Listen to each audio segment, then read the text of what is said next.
Hello, my name is Sebastian Wingen-Heimann. I'm a research associate and project manager at the Institute of Translational Research, TSAR, at the University of Cologne. The topic for today is identifying funding opportunities in aging research clinical trials, funding a clinical trial.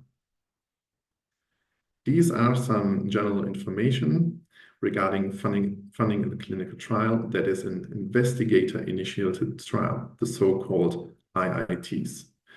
We will have a look on current funding opportunities, the so-called third-party funds, some legal aspects, as well as a short outlook on further topics.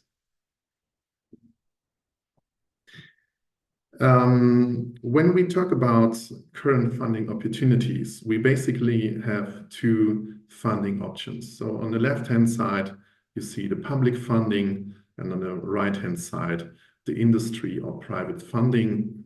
Less common are donations or gifts. And in both cases, we can summarize them to the so-called third-party funds or third-party funding. This table gives you a short overview of potential sources for public and industry or private funding sources. For example, the European Union is one of the most important funding sources, for example, the Horizon 2020 campaign. Furthermore, federal governments can be used for public funding related to Germany. The DFG, the German Research Foundation, is a very important source. Also, foundations, for example, the José Carreras Foundation is a very good example, which was established due to the leukemia disease of José Carreras. But we also do see several non-profit organizations, for example, the KKS network, as public funding sources. And on the right-hand side, you can see the industry or private funding, most importantly, pharmaceutical companies, as well as medical device companies or private research institutions.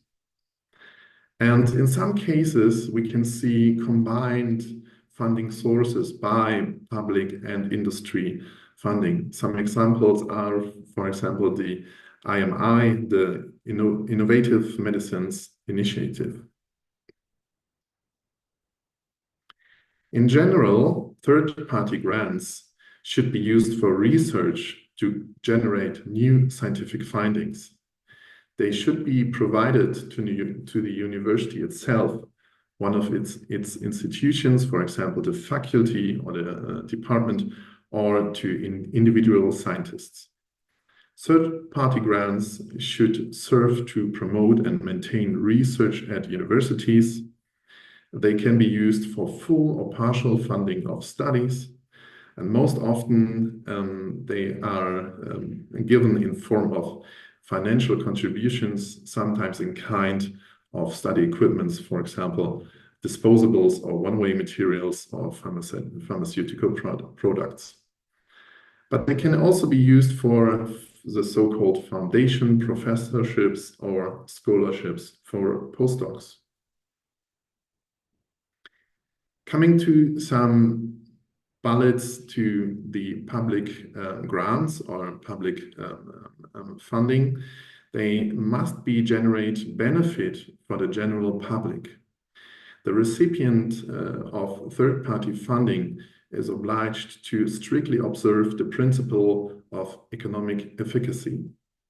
The potential benefit must be proportionate to the expenditures, and it is most often limited to a specific time frame.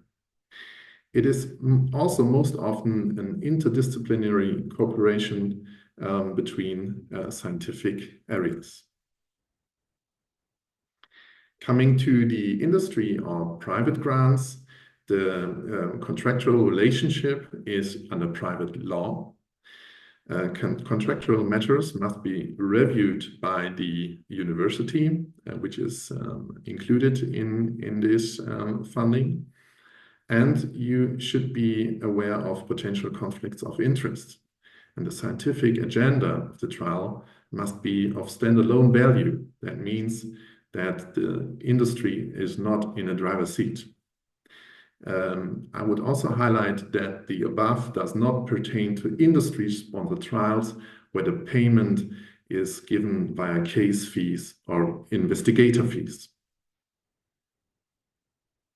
These are some abbreviations that are used in this presentation, as well as some useful links. For example, the German Research Foundations, please excuse, the KKS and the European initiatives, the IHI and IMI.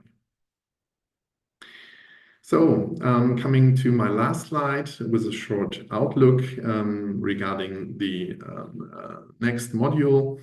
In this module, you will a very detailed cost calculation will be presented. When you are planning a clinical trial, you need a very detailed cost calculation, including cost categories and the concept of the cost calculation. As well as this module will highlight the contracting details in clinical trials, including central components of a contract. So I would like to thank you for joining today. If you have any questions or remarks, you can contact me via email as stated here. Thank you very much and goodbye.